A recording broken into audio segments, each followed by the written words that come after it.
2025 வருஷம் தொடங்கும் போதே வைரஸும் பரவ தொடங்கிருச்சு. சைனா ஹாஸ்பிட்டல்ஸ்ல கூட்டம் கூட ஆரம்பிச்சிருச்சுனாவே உலக நாடுகள் ஆட்டம் காண போகுதுன்னு அர்த்தம். அது என்னவோ தெரியல, என்ன மாயமோ புரியல. வைரஸ்னு பேச்சு எடுத்தாலே அதோட தொடக்கம் சைனாவா தான் இருக்கு. சீனாவில் புதிய வகை வைரஸ் தொற்று பரவல் அப்படின்னு செய்தி வந்த உடனேவே வேர்ல்டு ஹெல்த் ஆர்கனைசேஷன்ல இருந்து உலக நாடுகள் வரைக்கும் டிக்கிடுன்னு ஆடி போயிட்டாங்க. இந்த பதட்டத்துக்கு காரணம் என்னன்னு நான் உங்களுக்கு சொல்ல தேவையில்ல, இருந்தாலும் சொல்றேன். ஹே காய்ஸ், நான் உங்கள் Muthurasu Pavindhan. Welcome to mister peak.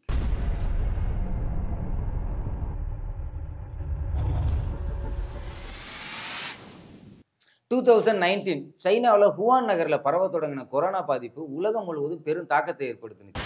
கோடிக்கணக்கில் உயிரிழப்புகள், சர்வதேச அளவில் பொருளாதார பின்னடைவுன்னு உலக உரண்டையே உருகுலைஞ்சு போனது. கொரோனா வைரஸ் ஒரு மாதிரியா தாக்கியிருந்தாலும் பரவாயில்ல, உருமாறி நம்மளை ஓட விட்டதை யாராலையும் மறக்க முடியாது.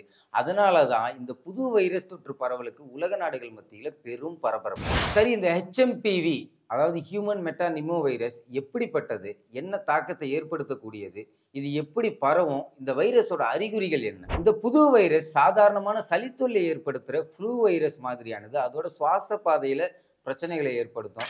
இந்த வைரஸ் பாதித்த நபர் யூஸ் பண்ற பொருட்கள்ல இருந்தோ அவங்க இருக்கிற இடத்துல இருந்தோ பரவக்கூடியது. அதோட இந்த வைரஸ் பாதிக்கப்பட்டவங்க தும்மும் போது இருமும் போது நம்ம பக்கத்துல இருந்தாலே நமக்கும் அந்த தொற்று பரவும். டேய், இதே தானடா கொரோனாவுக்கும் சொன்னீங்க அப்படின்னு கேட்டா, வைரஸ்னாலே இப்படிதான் பரவும்னு மருத்துவ நிபுணர்கள் சொல்றாங்க. ஃப்ளூ வைரஸ் ரொம்ப புத்திசாலியான வைரஸ்னு சொல்றாங்க. எப்படின்னா, இந்த வைரஸ்ல இருக்கிற மரபணு தன்னைத்தானே உருமாற்றிக் கொள்ளும் வேகத்துக்கு நம்மளால ஈடு கொடுத்து பேர் வைக்க முடியாதான். இப்படிப்பட்ட வைரஸோட பரிணாம வளர்ச்சி தான் இந்த HMPV வைரஸ். இந்த வைரஸோட அறிகுறிகள் என்னன்னு பார்த்தீங்கன்னா, காய்ச்சல், சளி, இருமல்னு மூச்சு திணறல் ஏற்படுவது. அதோட இந்த வைரஸ் பெருமளவில் குழந்தைகளையும் வயசானவங்களையும் தான் பாதிக்குமா. அப்போ நமக்கு ஒன்றும் பிரச்சனை இல்லைன்னு யங்ஸ்டர்ஸ் அசால்ட்டாக இருந்தீங்கன்னா, இன்னொரு விஷயமும் சொல்கிறேன், நல்லா கேட்டுக்கோங்க. நோய் எதிர்ப்பு சக்தி குறைவாக உள்ளவர்களையும் இந்த வைரஸ் தாக்கும். இந்த புதிய வகை வைரஸ் தொற்று பரவல்னால உலகெங்கும் பீதி அடைஞ்சிட்டு இருக்க நிலைமையில Indian health service department director doctor Atul Goyal என்ன சொல்லியிருக்காருன்னா, HMP வைரஸ் பரவல்னால யாரும் பயப்பட வேணாம். இந்த வைரஸ் சுவாச பாதையில சாதாரணமான பிரச்சனைகளை ஏற்படுத்தக்கூடிய ஒரு சாதாரணமான வைரஸ் தான். டிசம்பர் 2024 தரவுகளின் அடிப்படையில் பார்த்தோம்னா, இந்தியாவில் வைரஸ் பாதிப்பு குறிப்பிடத்தக்க அளவுக்கு அதிகரிக்கலன்னு சொல்லியிருக்காரு.